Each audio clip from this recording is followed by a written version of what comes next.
ఉద్యోగం కోసం చూస్తున్నారా? ఓం శక్తి ప్రైవేట్ లిమిటెడ్ కంపెనీలో మార్కెటింగ్ జాబ్స్ 20,000 నుంచి 30,000 వరకు జీతం ఉంటుంది. సంప్రదించండి. ప్రస్తుతం మనతో పాటు ప్రముఖ ఆధ్యాత్మికవేత్త, మంత్రతంత్ర జ్యోతిష్యులు, ఐకాన్ ఆస్ట్రాలజర్ సురేష్ బాబు గారు మనతో ఉన్నారు. గురువు గారితో మాట్లాడదాం. నమస్కారం గురుగారు. జై శ్రీమన్నారాయణ. గురుగారు, ఆగస్టు నెల 2026 విశేషంగా కర్కాటక రాశి వాళ్ళకి ఏ విధంగా ఉంటుందంటారు? వీళ్ళు ఎలాంటి జాగ్రత్తలు తీసుకోవాలంటారు?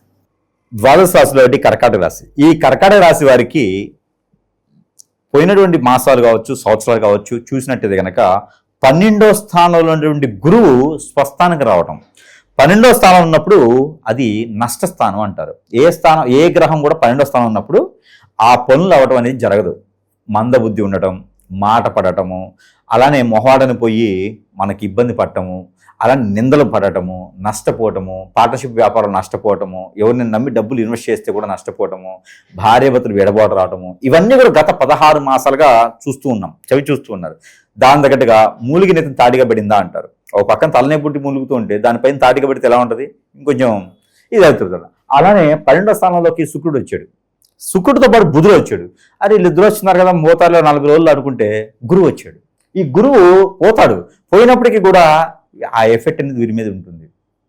కర్కాటక రాశిలో గురువుతో పాటు బుధుడు 16 సంవత్సరాలకు ఒకసారి వచ్చేటువంటి ఈ గ్రహ స్థాయిని మనం గ్రహించుకున్నట్టయితే కనుక మరోటి ఆగస్టు మాసంలో మరో విచిత్రం ఏంటంటే కనుక ఈ శుక్రుడు కన్యారాశిలోకి వచ్చాడు. అంటే ఇక్కడ 3వ స్థానంలో శుక్రుడు వచ్చాడు. 3వ స్థానంలో శుక్రుడు ఆలోచించాలా, స్వస్థానంలో గురు బుధులను ఆలోచించాలా అంటే గురు బుధులను ఆలోచించాలి. ఈ రెండుతో పాటు రవి భగవానుడు కర్కాటక రాశిలోకి నుంచి సింహరాశిలోకి ఆరంభమవుతాడు. ఈ ఒక దాంట్లోనే ఏది ఆగస్టు మాసంలోనే. భార్య ఒక్కసారి వీరికి పెళ్ళైంది అంటే కనుక భార్యను వదిలిపెట్టుకోలేరు, భర్తను వదిలిపెట్టుకోలేరు, బిడ్డలను వదిలిపెట్టుకోలేరు. ఎన్ని కష్టాలు వచ్చినా, నిష్ఠూరాలైనా, ఎన్ని నిందలు పడ్డా సరే ఆశపడరు, జీవితాన్ని కొనసాగిస్తూ ఉంటారు. మరొక విషయం, వీరికి వేరే వ్యసనాలు కానీ, అక్రమ సంబంధం కానీ వేరే ఏది ఉండదు. వారు వీరికి తెలియకుండా వీరిపైన ఏదైనా చేపిస్తే తప్పితే వీరికి వేరే విధంగా అయితే అసలు ఆశ, కోరిక అలా బ్రతకాలని కానీ ఉండదు. వీరికి ఏదో విచ్చడితనంతోనో ఎంజాయ్ చేయాలనే ఆత్మ సంతృప్తిగా చెందాలనేటువంటి ఇది ఉండదు. ఇంకొకరిని మోసం చేయాలనే తత్వం ఉండదు. అలాంటి కర్కాటక రాశి వారికి ఈ మాసం కొంచెం జాగ్రత్తగా ఉంటే వచ్చేటువంటి తరుణం అంతా వీరిదే. విచ్చలుడి తరంగా కాదు, బాధ్యతగా రాజ్యాన్ని ఆలొచ్చు. వీరికి పదవులో ఉంటే కూడా మంచి పదవులు వస్తాయండి. రాజకీయంలో ఉంటే కూడా మంచి పదవులు ఉంటాయి. వీరికి వచ్చేటువంటి పేరు ప్రఖ్యాత మరొకరికి ఎవరికి రాదండి. ఎందుకంటే వీరు ఏం చేస్తున్నా నీతిగా, నిజాయితీగా ఖచ్చితంగా చేస్తారు. అలాంటి చేసే వాళ్ళు పదవుల్లో కానీ ఉంటే ఎట్లా ఉంటుంది? చాలా అద్భుతంగా ఉంటుంది. కానీ వీరికి ఆ మొండి పట్టుదలలు చేస్తారనే ఒక పేరు ఉండేది. కానీ అందరూ కూడా వీరిపైన దండెత్తి చూపిస్తుంటారు. నరదీశ చాలా ఉంటుందండి. వీరికి పదవులు రానియరు, తొక్కేస్తుంటారు ఎంతసేపటికి. ఎందుకంటే మంచి వాళ్ళకి రోజులు ఉండవు కదా, ఆ తొక్కేసే సైన్యం చాలా ఎక్కువగా ఉంటుంది. అలాంటి కర్కాటక రాశి వారికి ఈ ఆగస్టు మాసం 2026వ సంవత్సరంలో ఒక గొప్ప అదృష్టం ఒకటి కలబడుతుంది. అది ఏంటంటే విడిపోయినటువంటి బంధుమిత్రులు మళ్ళీ కలిసి వాళ్ళదే తప్పును ఒప్పుకొని కర్కాటక రాశి వారు చాలా మంచివారు, వారి వలన మాకు మంచి జరిగింది అని అందరూ ఒప్పుకుంటారు. అదొకటి వీళ్ళకి ఉపశమనం కలిగేసి వారి వలన విదేశానికి కానివ్వండి, స్వదేశానికి కానివ్వండి, ఏదైనా వ్యాపార సమస్యలు పెట్టేందుకు సహాయ సత్కారాలు కూడా అందే అవకాశం కనిపిస్తుంది. దీన్ని మాత్రం ఖచ్చితంగా చేజార్చుకోకూడదు. ఇది గొప్ప అదృష్టం అనుకోవాలి. అలానే వీరు ఇండస్ట్రీలు, ఏదైనా కన్స్ట్రక్షన్ ఫీల్డ్ ఇండస్ట్రీ కానీ, ఇనుము, ఇటుక, ఇసుక రంగాలు కానీ, భూములు సంపాదించుకోవడం కానీ, ఫ్లాట్లు అమ్ముకోవడం కానీ, అలానే నావీ టైప్లో, మిలిటరీ టైప్లో, గ్రూప్ 1, గ్రూప్ 2, గ్రూప్ 2, గ్రూప్ 4 లాంటి ఎన్జిఓస్ లాంట్లో ఏదైనా సేవాధర్మం చేయడానికి, టీచర్స్, మాస్టర్స్, హెడ్ మాస్టర్స్, అలానే ఏదైనా ప్రిన్సిపాల్స్ గా చేయడానికి, ఏదైనా ఇన్స్టిట్యూట్స్, కాలేజీలు నిర్మించుకోవడానికి ఈ ఆగస్టు మాసం వీరికి చాలా అనుకూలంగా ఉంది. కాబట్టి దీన్ని మాత్రం ఖచ్చితంగా చవి చూసేదానికి వదిలిపెట్టకూడదు. ఆ రంగంలో వెళ్తే వీరే రాజు, వీరే మంత్రి అవుతారు. వీరికి సపోర్ట్ గా ఉంటారు తప్పితే పోటీగా ఎవరు రారు.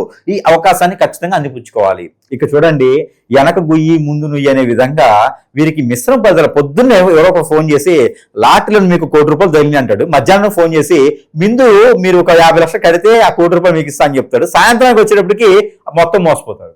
పొద్దున్నే బాగుంటుంది, మధ్యాహ్నం మిశ్రంగా ఉంటుంది, సాయంత్రం వచ్చేటప్పటికి 50 లక్షలు కూడా రాసైపోతారు. ఈ పరిస్థితి అనమాట. రవి భగవానుడు ఏం చేస్తాడంటే మంచి స్థాయిని, బలాన్ని ఇస్తాడు.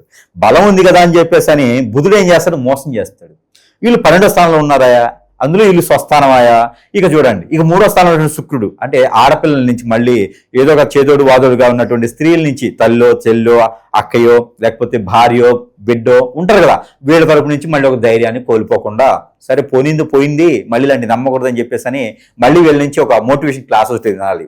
కాబట్టి అందుకోసమే ముందుగా మనం చెప్తుంది ఏంటంటే ఆగస్టు మాసంలో కర్కాటక రాశి వారు ఎంత జాగ్రత్తగా ఉంటే అంత మంచిది. ఇంక వీరికి ఏంటంటే మొండితత్వం, మూర్ఖత్వం, చెప్పేది వినరు. వీరు అనుకుని కొన్ని అవుతాయి, అవి అయినాయి కదా అని చెప్పి అన్ని అవ్వవు కదా, అదే మూర్ఖత్వంతో వెళ్తుంటారు అనమాట. కాబట్టి వీరి సెంటిమెంట్ కూడా చాలా ఎక్కువగా ఉంటుంది. ఆ ఎగ్జామ్స్కి వెళ్తూ ఒక వాస్తు ప్రకారంగా కొన్ని కుర్చీలో, మంచాలో, వాటదారు ఏదో సెంటిమెంట్ పెట్టుకుంటారు కదా, నెక్స్ట్ డే ఎగ్జామ్ కూడా అదే సెంటిమెంట్ ఉండాలి, లేకపోతే ఫెయిల్ అవుతాను భయం.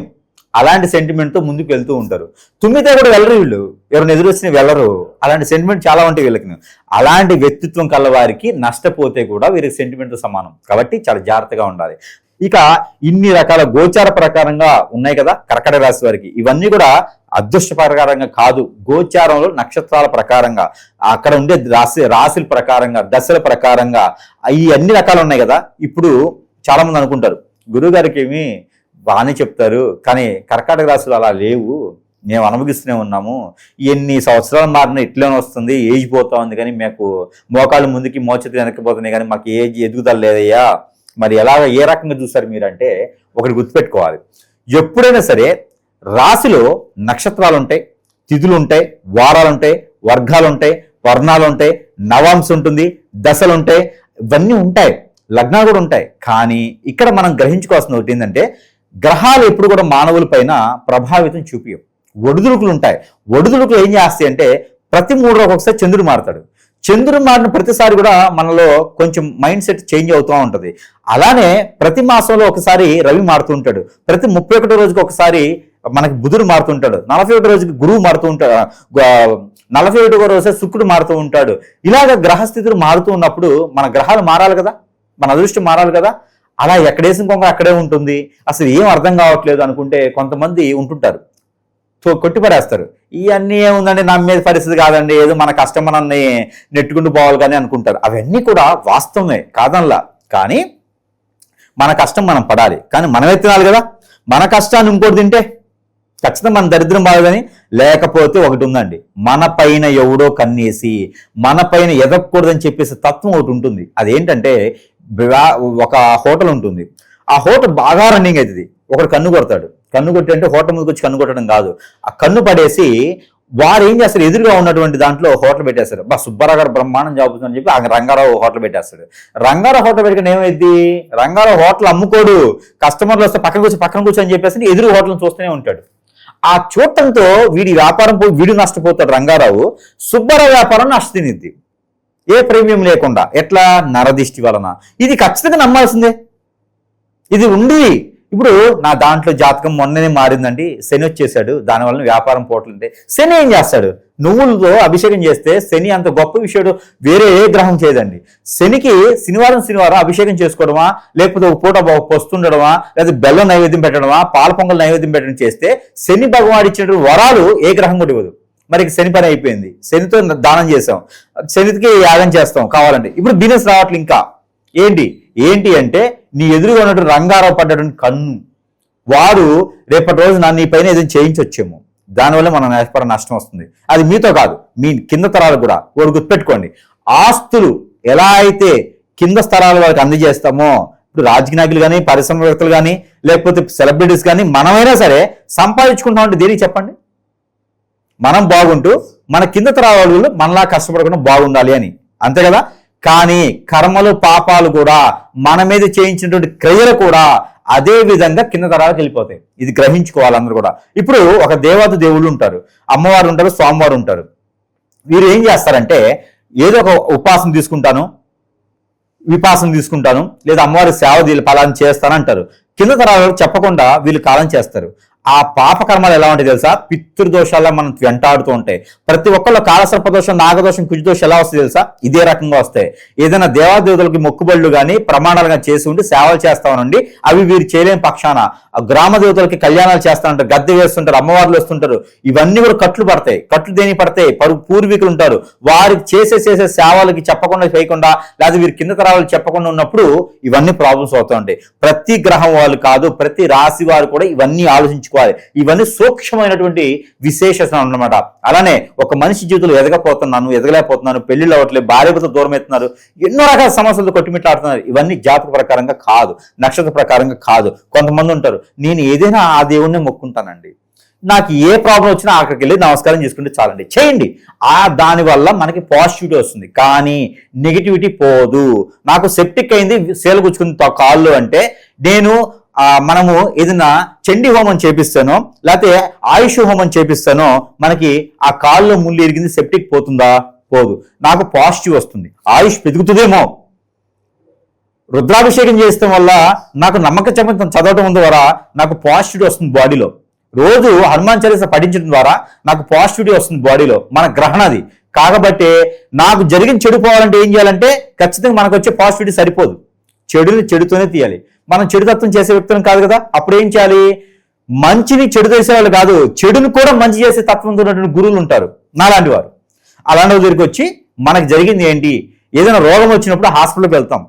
అలానే ఏదైనా బాగలేనప్పుడు మన కాళ్ళకి బంధనైనట్టు కోరికలు కొండలు దాటుతూ కాళ్ళు గడపలు దాటినప్పుడు ఖచ్చితంగా గురువు దగ్గర సంప్రదించాల్సిందే. దొంగకు స్వామి దగ్గరికి వెళ్ళకూడదు.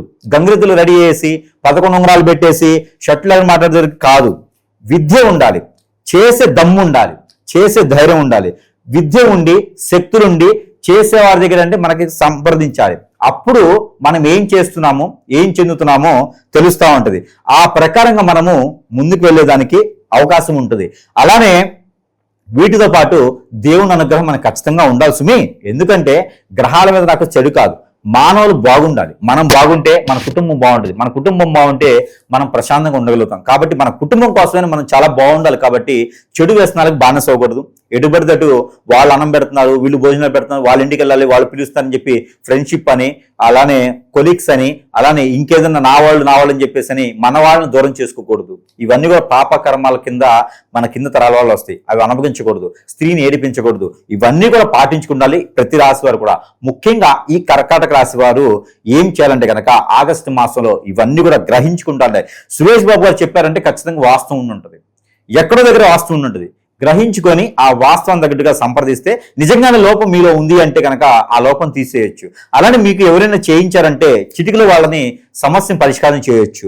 మన దగ్గర అందరికి తెలిసిన విషయమే 11, 21, 41 దీక్షలాగా దీక్ష కాలంగా ఒక్క పచ్చం లేకుండా కూడా వారి సమస్య పరిష్కారం చేసే మార్గాలు మన దగ్గర అనేకమైనవి ఉన్నాయి. ఎంతో మంది రాజకీయ నాయకులు కావచ్చు, పారిశ్రామికవేత్తలు కావచ్చు, సెలబ్రిటీస్ కావచ్చు, ఎంతో మంది అండి అవకాశాల కోసం కావచ్చు, పదవుల కోసం కావచ్చు పోరాడేటువంటి వ్యక్తులు అందరూ కూడా చేయించుకొని ఈ రోజున ఎంతో మంచి స్థాయిలో ఉన్నారు. ఈ రోజున పేర్లు అన్ని చెప్పలేం మనం. కాబట్టి కామన్ పీపుల్ కూడా మంచి స్థాయిలో ఉండాలి, వాళ్ళు అనుకున్న గోల్స్ కి రీచ్ అవ్వాలి. కాబట్టి ప్రతి ఒక్కరు గ్రహించుకోవాల్సినటువంటి సందర్భం వచ్చింది. కాలం ఎంతో చాలా చెడ్డదండి, కాలము చాలా చిన్నగా ఉంది. ఏదైనా వైరస్ వస్తే ఎక్కడ పోతున్నాం తెలియదు. కాబట్టి ఉన్నప్పుడు మనం ప్రతి ఒక్కరు కూడా అనుభవించాల్సిందే. అనుభవించాలంటే శక్తుల వలనో మనకు జరిగిన నెగిటివ్ వలన కాదు, పాజిటివ్ గా ఒక సోఫా వేసుకుని కూర్చోవాలి, ప్రశాంతం కాలు మీద కాలు వేసుకుని తినాలి. ఆడి కాలు మీద ఆడేసుకోవాలంటే మనం ఏం చేయాలి? ఖచ్చితంగా గురువుని గారిని సంప్రదిస్తే ఆ పరిహారాలు చేసినట్టయితే ఖచ్చితంగా మనకు అవుతుంది. కాబట్టి దేవుని అనుగ్రహం మనకు ఖచ్చితంగా కావాలి. ఎక్కడైనా అమ్మవారి దగ్గర కుంకుమర్చన చేయించుకొని ఆ కుంకుమని నుదుటిని ధరించుకోవాలి మాసం మొత్తం కూడా. అలానే నిమ్మకాయ కట్ చేస్తే దాని గింజలు ఉంటాయి, ఆ నిమ్మకాయ లోపల వచ్చే గింజలు ఒక 6 తీసుకొని, గుడి గింజలు ఏ కలర్ లో ఉన్నప్పుడు ఒక 6 తీసుకొని, అలానే ఈ మనకి ఇటువంటి తామర గింజలు ఒక 5 ఒక 6 తీసుకొని 3 6లు 18, ఇకపోతే 4 గింజలు తీసుకోవాలి. ఒకటి ఆ 4 గింజలు ఏంటయ్యా అంటే కనుక మనకి బ్లాక్ పెప్పర్ సీడ్, ఇవి ఒక 4 గింజలు తీసుకొని వాటిని వైట్ వస్త్రం వేసి ముడుపు కట్టాలి. ముడుపు కట్టి గురువారం రోజున కళ్ళ చుట్టూతా దిష్టి తీసేసి ఒక 10 కర్పూరం బిళ్ళలు పెట్టి కాల్చేసేయాలి. కాల్ చేసిన తర్వాత అవి కాల్చినయా కాలేదా పోలేదా మనకు సంబంధం లేదు, కాల్ చేసి మొత్తం తీసేసి ఎక్కడైనా డస్ట్బిన్లో వేసేసుకోవాలి. ఇలాగ ప్రతి గురువారం చెప్పు తీసుకుంటే 5 గురువారాలు తీసుకోవాల్సి వస్తుంది. ఈ 5 గురువారాలు కానీ 4 గురువారం తీసుకున్నట్టయితే కనుక వీరిపై చేయించిన చేరుక్రియ కావచ్చు, కొంతమేర కట్లుబడ్డాయి కావచ్చు, ఆర్థికమైన ఇబ్బందులు కావచ్చు, ఆ రోగం వస్తుంది, హాస్పిటల్కి వెళ్తే ఏం దొరకదు, అలాంటి సమస్యలు ఉన్నా కూడా కొంతమేర ఉపశమనం అవుతుంది. మనిషిలో నాకు అవ్వట్లేదు, ఏదో నడుస్తుంది, కథ నడుస్తుంది, మన వెనక ఏదో ఉన్నది అన్నప్పుడు ఖచ్చితంగా కాన్షియస్ లో రావాలి. సురేష్ బాబు గారు అతని వల్లే అవుతుంది, ఇంకేది కాదు. ప్రపంచంలో ఏ గురువు దగ్గరికి వెళ్ళండి, వాళ్ళ వల్ల మీకు మంచి జరిగిందంటే వాళ్ళ ఫీజు మొత్తం నేను ఇస్తా, కస్టమర్ వారికి ఇచ్చే ఫీజు మొత్తం నేను ఇస్తా. సురేష్ బాబు గారి దగ్గర కాలేదు పని అంటే కూడా ఆ డబ్బులు నేను ఇస్తా. ఇది ఛాలెంజ్ చేసి చెప్తున్నా. కాబట్టి ప్రతి ఒక్కరు గ్రహించుకోవాలి, ఈ దేవుడు అనుగ్రహం కూడా మనకు కావాలి. ఓవరాల్ గా ఆగస్టు నెలలో కర్కాటక రాశి వాళ్ళకి ఏ విధంగా ఉంటుందో మంచి విశ్లేషణ అందించారు.